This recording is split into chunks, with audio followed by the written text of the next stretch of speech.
Hello beautiful people, welcome to another episode of Witchy Weed Wednesday. We're doing a special Eye on Invasives episode today of this guy. And how many of you have had the misfortune of meeting this and know exactly what it is before I start talking about it?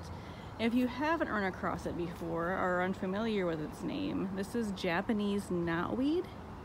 It is a pervasive and invasive plant. It was brought over here in the 1800s from Japan as an ornamental plant, and it is, you know, if you take out the negative consequences of it being here, very pretty. But so this plant is, as you can see, has just taken over in an impenetrable wall on this side of this cute little creek that we have here. It is intensely problematic. So Japanese knotweed in Japan is one of the first plants that will recolonize an area after a volcano because it's capable of breaking asphalt. If you are selling or buying a home, the seller is required to disclose that they have this plant on the property, because a lot of insurance companies will not cover a property that is infested with Japanese knotweed because it's capable of breaking foundations.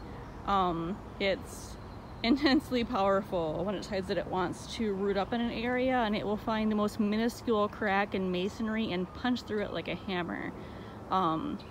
It's very intense, very hard to control.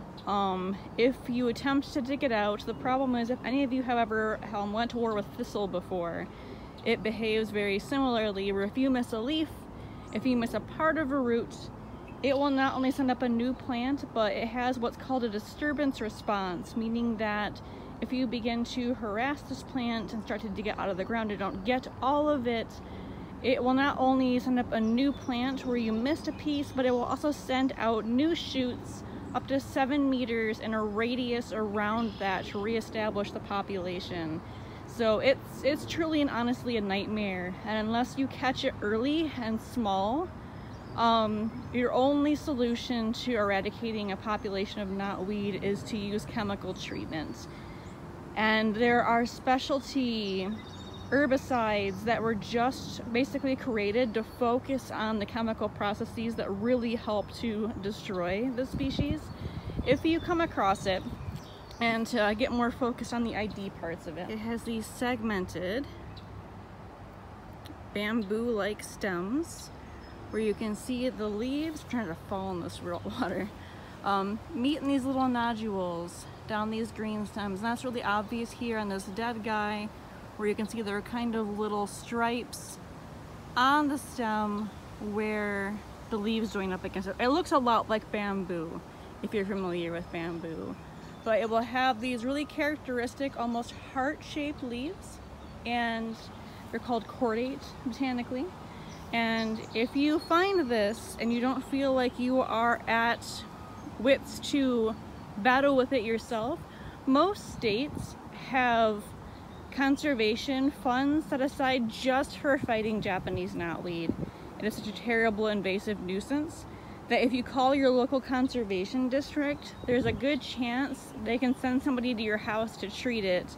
Now, the only bad part about this is the ideal time, once it's this established, like this little grove of it is, you have to kind of deal with it until fall. And what you're waiting for is the point in the plant's life cycle where it begins drawing nutrients back into the root system. And at that point is a perfect time to apply those pesticides so that the plant can suck those down into the base of the roots along with the nutrients it's trying to pull in.